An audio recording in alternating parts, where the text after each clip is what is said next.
team's going to win this week?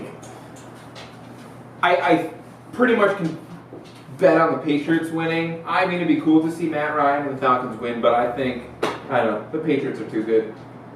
That's my thought. Tom Brady's the best there ever is, best there ever will be. He's like the Michael Jordan of football. I don't think anyone comes close. As far as winning, like his determination to win, the guy hates to lose, and you can see it every time. If they're down, he's just ready to get out there. He plays with so much emotion. Sometimes as a Bills fan, it's really irritating because you want to hate him, but you're secretly like, dang, I wish we had that because we'd probably win a couple games. It's not always about the Bills, Grant. Yes, it is, with me. No, but it's not, though, because the Bills are pretty irrelevant when it comes to football teams. Yeah, go Jets, right? Jets are great. Jets are irrelevant, too. We're talking about the Patriots. The Super Bowl's on Sunday, a game that neither of those two teams will ever play in our lifetimes. Here's my problem. If the Jets are doing bad, because Dawson's from New York, he'll be like on the Giants bandwagon. And he does the We're same talking thing about the Super Bowl, he does the same thing with baseball, too. If the Mets are on a hot streak, he's a Mets fan. He puts his Mets cap on. It's not true. America. I'm always an America fan. He's got a Bryce Harper jersey. That is true. Anyway, Bobby. Who do you have? I have... It's been tough. I mean, I've been going back and forth on this all week. The thing about it is, of course I like the Patriots with 2 weeks to prepare, and you have Belichick and Brady, and the fifth title would really solidify all the naysayers and they'd have nothing to say as far as, Tom Brady being the best is concerned. He would have the most Super Bowl wins, most passing yardage, obviously, of a quarterback in Super Bowls. Belichick would have the most wins as a coach. The thing that I am curious about is the spread, because it's such a low spread and it's 3 points. And I think what it's telling you is that the Falcons are going to score some points. And they haven't been stopped on offense for the last 6 weeks. Yeah, they're putting up like 35 points a game. Yeah, 35 points per game the last 6 weeks. The last time they lost, they scored 28 against the Chiefs and they lost by 1. And the Chiefs are a good team. And I don't know.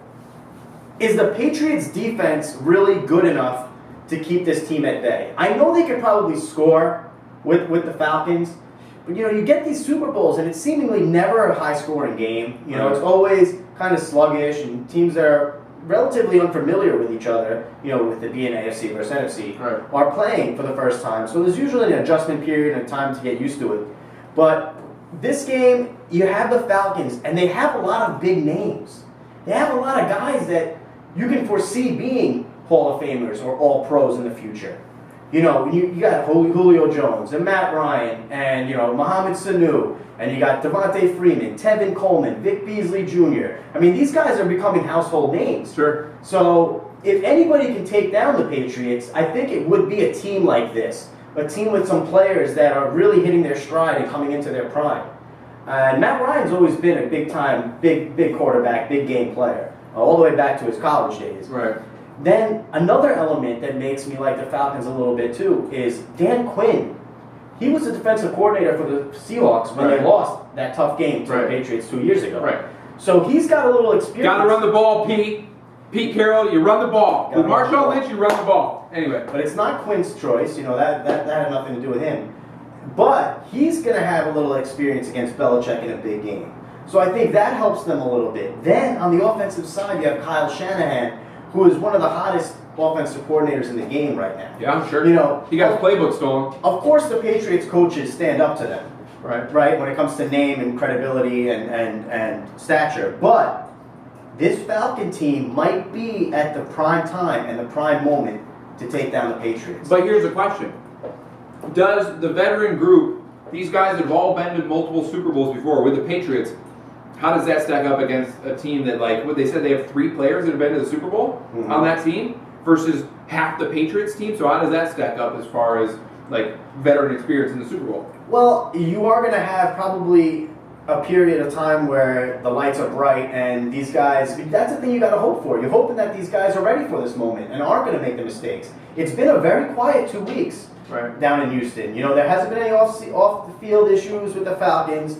There hasn't been any drama. If anything, the Patriots have had the drama. Yeah. So I think that Dan Quinn and company are doing a good job keeping this team focused. When the lights turn on Sunday, we'll see what kind of, you know, what the Falcons are made of. Yeah. I'm going to take the Falcons. Wow. I'm going to take over the Falcons. over Tom Brady and the New England Patriots. You know why? Because I want to root for them, and I want to see them. I want to see them win. I want more drama around the Patriots. Because if they lose this one, then is Tom Brady really the greatest? You know, could Belichick do it without cheating, or what? You know, the questions really start to arise. Yeah. So I'm going to take the Falcons. I'm going to take the Falcons in a low-scoring game, believe it or not. Really? Yeah, I'm going to Two say high-powered offenses. So we've got two high-powered offenses. You're saying it's going to be a low-scoring game. I think it's. And gonna you're be a taking the low-scoring Falcons over Tom Brady and the New England Patriots.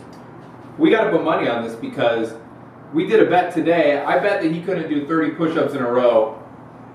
He barely got to 30, but he got there. So I had to buy the whole pizza pie game. today. Free pizza. So I bought the pizza. So what are we going to do? So I got the Patriots. You got the Falcons. What's the bet? What's the bet? Is it another pizza, or do we go a little bit more? I feel like that's not good enough. All right. What could the bet be? We got to do something. Facebook Live, if you're listening, what could we do? What do we want to see the loser of this bet? So I've got the Patriots, he's got the Falcons. What do you guys want to see Das do when he loses? When I lose, what about Grant? When he loses, what do you want to see Grant do? So we're going to leave it up to you guys. Let us know what you want us to do. If the Patriots lose, I'm doing something. If the Falcons lose, you're doing something. I've got the Falcons. He's got the Patriots. No spread, just to win it. Manly bet, and you guys can decide what we'll do. Yeah, but we'll do it. The Patriots seemingly are there every year. Every year. As AFC East fans, Grant, of course, a Buffalo Bills fan. Big Bills fan. Me, a Jets fan. It's getting to the point now where it's just overkill. And Bobby, of course, is a Dolphins fan. Right, so we have every AFC East team, all of which are not in the Super Bowl this year, except the team that we don't like, which is the Patriots. It's hard not to like the guy. I mean, he's been the Derek Jeter of football in our lifetime. Yeah. You know, squeaky clean, Well, kind of. I don't know. Ask the deflated balls. Not the Buffalo balls. These balls will not be deflated. These will not be deflated. They're coming out at the seams.